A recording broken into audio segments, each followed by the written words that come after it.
On va tout de suite lancer la deuxième table ronde, le deuxième retour d'expérience. On va parler du PME, pôle mutualisé d'enseignement du campus universitaire des CESO. Et pour cela, je vous remercie d'accueillir Loïc Bernard, qui est chef de service travaux adjoint chez Bouygues Bâtiment Sud-Est. Il est là, bonjour. Bienvenue. Installez-vous. J'appelle ensuite Julien Bringold, qui est chef de projet chez Impact. Bonjour Julien. Rebonjour, on s'est déjà vu, on a déjà parlé et tout, bien sûr. Et Yannick Proux, qui est directeur de l'immobilier et de la logistique à l'université Clermont-Auvergne. Bonjour, merci. Et vous n'êtes pas venu seul, donc venez, alors rappelez-moi. Floriane Niguez, c'est ça. Et vous êtes dans l'équipe de Yannick Proux, c'est ça, à l'UCA. Très bien, on y reviendra un petit peu plus précisément ensuite. Merci de votre présence. Alors on va devoir être 2 fois plus efficace parce que vous êtes 4. Je vais vous laisser... Qui pilote? Alors dites-moi si vous préférez que je prenne la main sur la présentation. Je suis à votre service. Le pôle mutualisé d'enseignement, Yannick Proux, la parole est à vous en tant que maître d'ouvrage. Bonjour tout le monde. Alors on va essayer de pas trop répéter ce qui a déjà été dit dans le retour d'expérience. Ça va être un peu compliqué sur certains aspects, donc on va vous le dire autrement peut-être. Alors déjà, vous présenterez très rapidement quel était... Oui. D'accord. Je pensais que ça avait été fait sous les acclamations. Donc, je suis Yannick Proux, je suis le directeur de l'immobilier et de la logistique de l'université Clermont-Auvergne et ex-directeur de l'immobilier et de la logistique de l'université Blaise Pascal. Alors, vous verrez que dans l'histoire du projet, ça a un impact dans la mesure où c'est un projet qui a débuté dans des temps anciens où il y avait encore 2 universités à Clermont-Ferrand.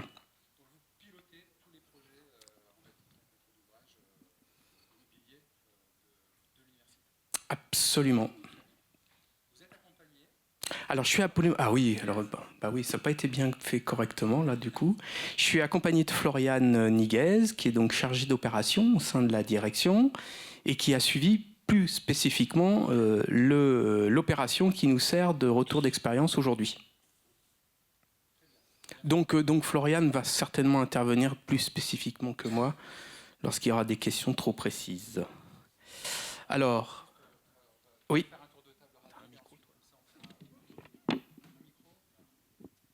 Bonjour. Donc Loïc Bernard, entreprise Bouygues Bâtiment, donc responsable de l'opération, l'entreprise mandataire de la conception, réalisation, exploitation, maintenance. Merci beaucoup. Julien. Bonjour, Julien Bringold, Société Impact. Donc nous, dans ce cadre de ce projet de rénovation, on est intervenu donc, sur le relevé de l'existant et la modélisation de l'existant. Très bien. Yannick, on peut enchaîner maintenant sur la présentation de ce projet. Très bien. Alors, vous dire l'essentiel qui vous apparaît là dans la diapo. C'est donc un projet qui concernait un bâtiment existant. Alors, c'est extrêmement important à savoir. Là, il ne s'agissait pas du tout d'une construction neuve, mais bien de la rénovation, restructuration d'un bâtiment existant. Qui a été, comme je le disais tout à l'heure, initié du temps de l'université Blaise Pascal et qui va expliquer beaucoup de choses sur notre expérience sur le BIM, puisqu'à l'époque, évidemment, lorsque nous l'avons lancé, on était vraiment, j'allais dire, précurseurs et en même temps découvreurs de ce que ça pouvait susciter comme contrainte ou avantage de travailler sous le BIM. Bref, donc tout ça, c'est une opération qui pèse plus de 15 millions d'euros, qui était au CPER 2015-2020 et qui a été réceptionnée ces jours-ci, et en tout cas qui est déjà utilisée depuis la rentrée de septembre. D'accord. Dans sa totalité, puisqu'elle a déjà, c'est des travaux qui se sont déroulés en site occupé, donc en partie avec des cours qui se sont déroulés pendant les travaux. Mais là, Loïc, mon voisin, pourra vous détailler dans vous détailler l'organisation du chantier. Donc le montage d'opération, effectivement, c'était ce qu'on appelait un CREM, un conception, réalisation, exploitation, maintenance, qu'on appelle maintenant un MPGP, basé sur une période d'études et de travaux et une période ensuite de 8 années d'exploitation-maintenance avec un contrat de performance énergétique. Voilà, donc à la suite d'un dialogue compétitif, il y a un groupement qui a été retenu, donc avec Bouygues Bâtiment Sud-Est comme mandataire. Et puis vous avez l'ensemble des membres de ce groupement-là, hein, donc CRR comme architecte, Betalm Fluide et ODD en bureau d'études HQE et l'exploitant mainteneur avec lequel on commence à travailler maintenant puisqu'on enclenche les 8 années. Ça va nous intéresser cet aspect-là. D'accord, voilà, avec Bouygues Énergie Service. Voilà, et globalement, c'est une opération, pour donner une petite idée, en fait, l'opération concernait environ 7300 mètres carrés de surface utile. Et c'était dans un bâtiment un petit peu plus grand, en fait, d'environ 10 000 mètres carrés Chaune. Alors expliquez-nous pour vous les enjeux qui avaient été identifiés, qui ont motivé le fait de mener ce projet en BIM. Alors, on avait plusieurs enjeux. Le premier enjeu, en fait, sachant qu'il s'agit en fait d'un bâtiment qui est sur le campus des CESO, que certains d'entre vous connaissent peut-être, et qui, pour la plupart des bâtiments, ont été construits dans les années 70. Alors, dans les années 70, on ne faisait pas de DOE, on ne faisait pas de relevé spécifique des bâtiments tels qu'ils avaient été construits à l'origine, et alors même pas tels qu'ils ont été modifiés à la marge ou pas depuis leur construction. Et donc, la première chose, c'était d'avoir une connaissance précise du bâtiment. Et donc, il n'y a plus l'historique ni les différentes évolutions du bâtiment. Voilà, c'est ça, exactement. Nous n'avions évidemment pas de dossier papier. Nous n'avions pas, alors encore moins de fichiers informatiques, bien sûr. Donc, du coup, ce qui était très, très important, c'était d'avoir le relevé scan du bâtiment. Et c'est là où nos amis d'Impact sont intervenus. Mais c'était vraiment le premier enjeu, c'était de savoir à quoi on avait affaire, en fait, hein, et qui permettait, du coup, derrière, d'envisager sa modification, puisque ce bâtiment-là hébergeait, en fait, non seulement déjà de l'enseignement, aussi bien des salles de TD que des salles de TP. Et c'est des salles de TP scientifiques, donc de chimie, de biologie, de physique. Donc qui sont équipés, mais aussi il hébergeait des laboratoires de biologie principalement, ce qui veut dire qu'on a vraiment transformé le bâtiment pour le rendre, le transformer de façon à ce qu'il réponde à un besoin beaucoup plus spécifique qui était l'enseignement. D'accord. Avec derrière, en fait, d'ailleurs, un raisonnement lié aux problématiques d'énergie que nous avons à l'université, puisque une des contraintes auxquelles on a affaire, c'est que nos bâtiments sont souvent utilisés par plusieurs typologies d'utilisation, et qui fait que leur gestion en est très très compliquée. Ils ont été conçus il y a 20, 30, 40, 50 ans, et donc le fait de ne pas pouvoir distinguer la gestion des différentes parties d'un bâtiment rend notre politique énergétique très très compliquée. Là, l'idée, c'était on regroupe les mêmes fonctions dans un même lieu. D'ailleurs, cette opération a été menée de façon concomitante avec la création d'un pôle biologie qui a permis... On va revenir sur le comment après, peut-être. Oui, mais c'est juste pour expliquer qu'en fait, nous nous retrouvions avec un bâtiment qui avait un seul et unique objectif qui nous permettait d'envisager du coup une exploitation... Un usage harmonisé. Harmonisé et avec une exploitation qui en sera d'autant plus facilitée. Justement, enjeu numéro 2, l'exploitation. Voilà, alors donc du coup derrière, donc c'est toujours sur moi là en fait que ça tombe. En général, ça commence par vous, c'est par le maître d'ouvrage, c'est ça. Ouais.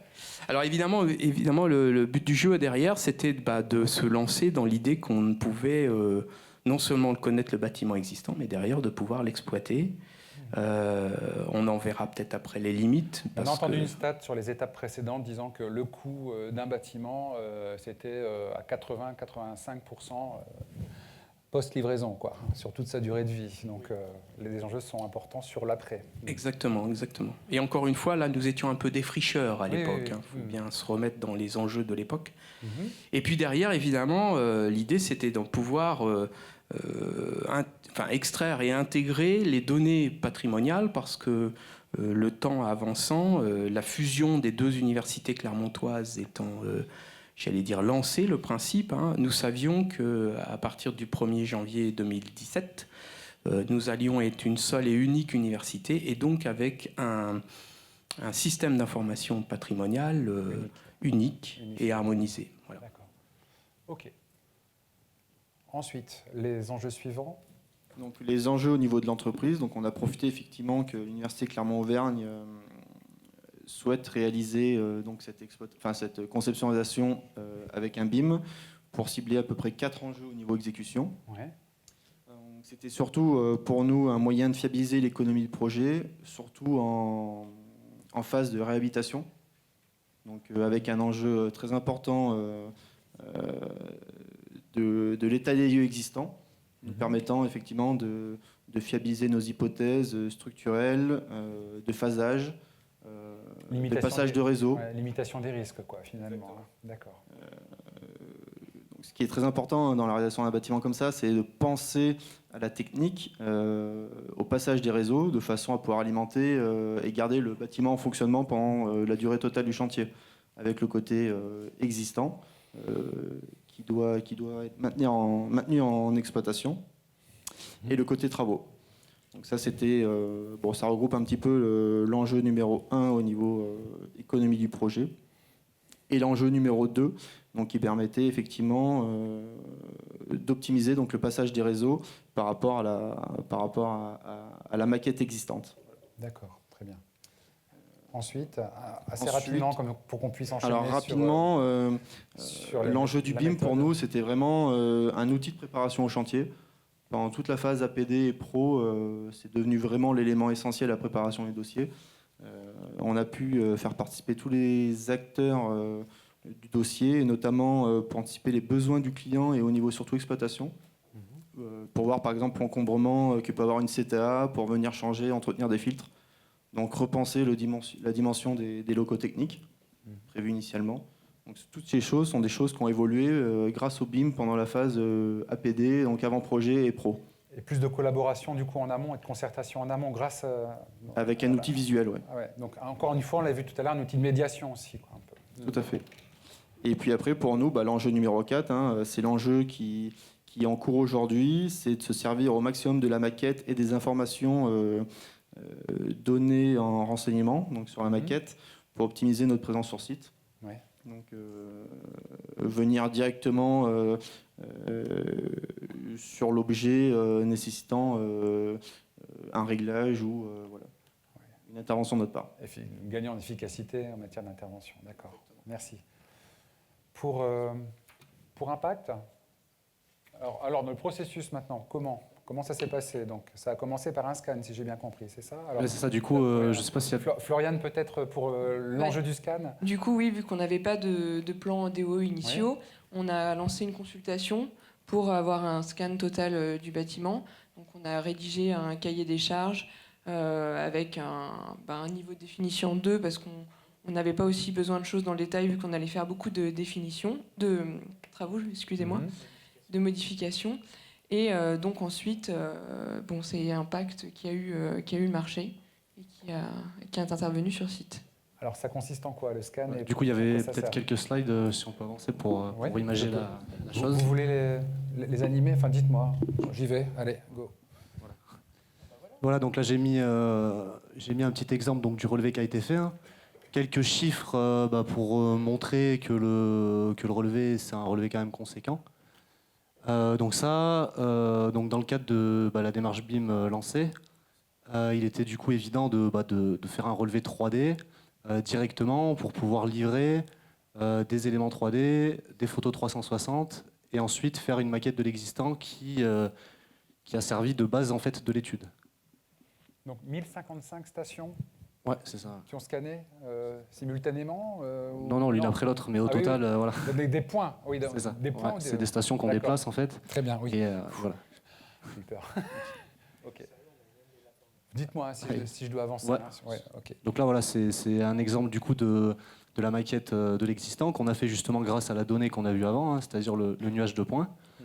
Donc là, on s'est concentré sur une modélisation architecture-structure, sachant que des éléments d'architecture comme par exemple les fenêtres, on ne les a pas forcément modélisés parce qu'elles allaient disparaître. On s'est orienté sur la modélisation simplement des éléments qui allaient rester et qui allaient servir pour l'étude. Et l'emprise des réseaux, je vois, existants. Voilà, au c'est sous-sol, ça, donc. vous avez aussi pu scanner ça? Non. On a scanné les sous-sols, ouais. Ah oui, les Parce que sous-sols, c'est un vide d'accord. sanitaire à peu près accessible, on va dire. D'accord, ça va. Du coup, on a pu scanner à l'intérieur. Et là, les réseaux, pareil, il n'y a pas eu de données techniques sur les réseaux. C'était plus de l'encombrement pour évaluer justement la place qui pouvait rester pour mettre de nouveaux réseaux et de nouveaux équipements techniques. Donc là, j'ai mis un exemple de LOD, hein, c'est un niveau de détail, Alors, niveau de LOD, détail graphique. Expliquez-moi LOD. Level of Details, c'est un niveau de détail graphique qu'on D'accord. définit. Donc là, il n'est pas forcément élevé, hein, parce qu'on ne peut pas forcément obtenir plus avec du scan. Et par exemple, pour les réseaux, on parle juste d'encombrement, donc on est resté sur un niveau de détail graphique assez faible. Et ça vous suffisait en termes de définition? Voilà, pour commencer les études. Oui, on voulait juste la modélisation de la structure. Après, ce qui était intéressant aussi, c'est d'avoir un apport côté impact d'ingénieurs civils, et ce qui fait qu'il y avait une suite, une réflexion quand même structurelle, contrairement à des fois où on a des relevés qui ne sont pas forcément faits par des ingénieurs civils. Et là, c'est un petit peu plus faux parfois. Oui, c'était la Voilà. technique et le conseil, quoi. Hein, Tout à fait. D'accord. Très bien. Après, notre deuxième enjeu... Sur le scan, c'est bon pour... Ouais, juste Ouais. pour compléter un petit peu Ouais. ce qu'elle dit, effectivement, le nuage de points, il faut pouvoir l'interpréter. Ouais. Quand on le modélise, on commence à passer en objet. Et il faut interpréter les éléments, quoi. Un mur, c'est un mur, une poutre, c'est une poutre. Voilà, Ouais. en gros. Ouais, rendre les éléments intelligibles, Voilà. quelque part. Ok. C'est ça. Ok. Voilà, après, grâce au scan, en fait, on a pu l'inclure dans notre consultation. Et là aussi, on a rédigé un nouveau cahier des charges pour le marché de conception-réalisation pour l'entreprise, pour que le mandataire puisse comprendre en fait les enjeux du maître d'ouvrage. Donc là aussi, c'était un petit peu à tâtons à l'époque, parce qu'on était un peu, on découvrait aussi le BIM. D'accord. Voilà. On a tout vu. On n'a pas sauté une slide. Oui, il me semble aussi. Ouais, tout c'était à l'heure, celle d'avant. Voilà, hop, ça, vous revenez. Le voilà. comment, là, voilà. Le processus étape par étape, du coup. Qui parle? Loïc, Bernard? Non. Monsieur Proux? Oui, alors, Ah oui, voilà, on était au choix du logiciel. ok. Voilà, en fait, On reprend les là. étapes que Florian vient de donner, c'est-à-dire qu'effectivement, on a rédigé un cahier des charges qui nous a permis d'intégrer plus exactement la maquette dans le dossier de consultation. Et ce qu'il faut savoir, c'est qu'entre-temps, on a fusionné. Et qu'en fusionnant, eh bien, nous avons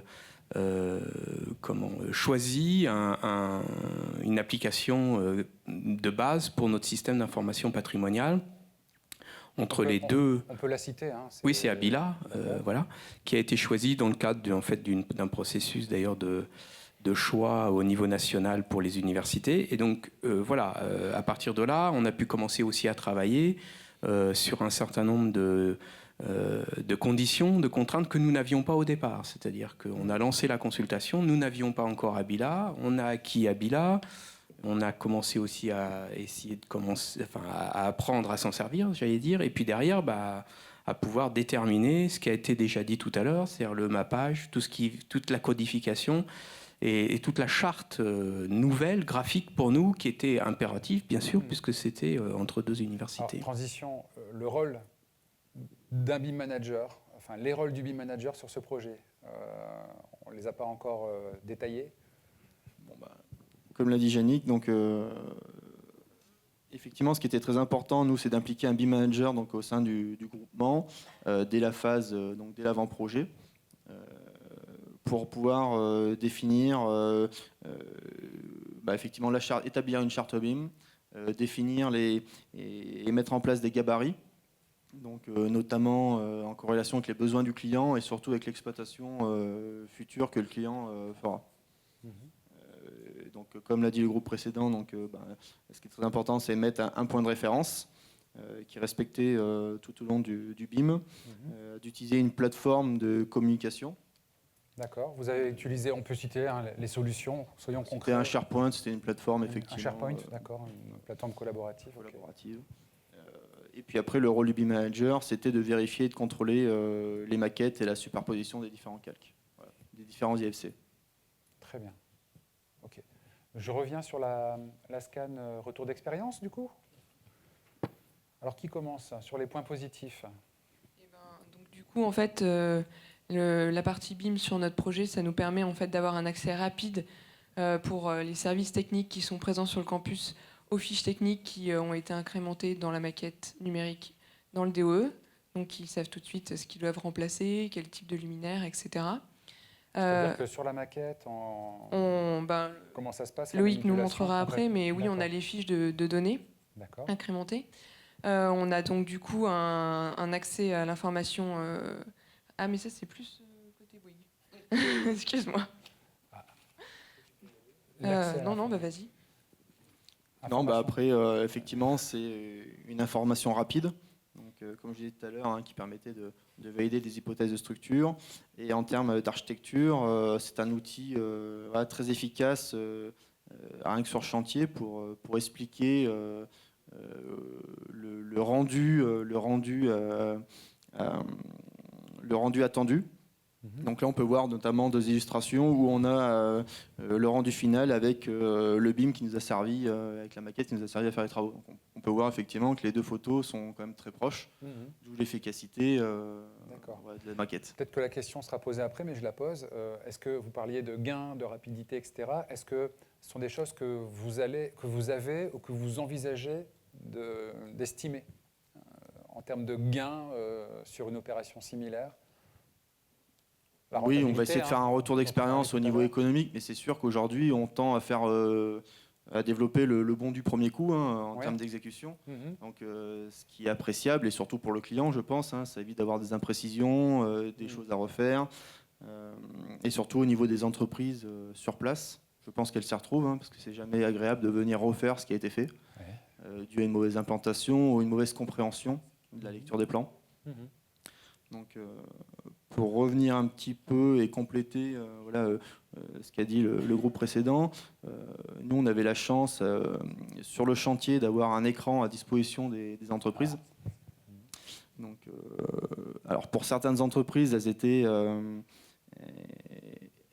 équipées de tablettes, donc, notamment pour les lots techniques. Donc, elles étaient assez autonomes. Pour d'autres, elles venaient au baraquement de chantier, poser leurs questions et un écran était dédié et mis à disposition pour regarder justement les différentes... C'est une solution qui est industrialisée chez Bouygues, qui est systématique maintenant sur un projet BIM? Alors, on a tendance à le tendre, effectivement. Nous, c'était sur Clermont-Ferrand une première expérience. D'accord, c'est une première, d'accord. Voilà. Et qui a été très appréciée par les ouvriers, parce qu'on ne laisse pas de place à l'interprétation. Voilà. Très bien. Ce qu'on voit à l'écran... Ce qu'on voit à l'écran notamment, c'est l'anticipation, surtout sur une restructuration, de l'importance d'un BIM au niveau et d'une maquette d'état des lieux très précise. C'est l'anticipation du passage des réseaux au niveau des planchers caissons, des poutres existantes, de l'encombrement dans les plénums. Donc, de la synthèse qui se fait à peu près celle-ci aussi, du coup. Toute seule. Alors là, c'est plus effectivement dans le cadre de la consultation où c'est un vrai outil pédagogique. On voit le avant-après. Donc ça complète ce que j'ai dit, il n'y a pas de place à l'interprétation, on voit tout de suite quel est le meneau à découper, quel est le point structurel à reprendre de façon à recréer la façade attendue. D'accord. Dites-moi, j'avance à votre rythme, sachant qu'il nous reste 2 minutes. Alors, juste un petit mot, Loïc, juste pour dire par rapport à la maîtrise d'ouvrage, en tout cas pour nous à l'université, d'avoir des images qui était montrable à la gouvernance de façon à être le plus proche possible de ce qui allait être réalisé.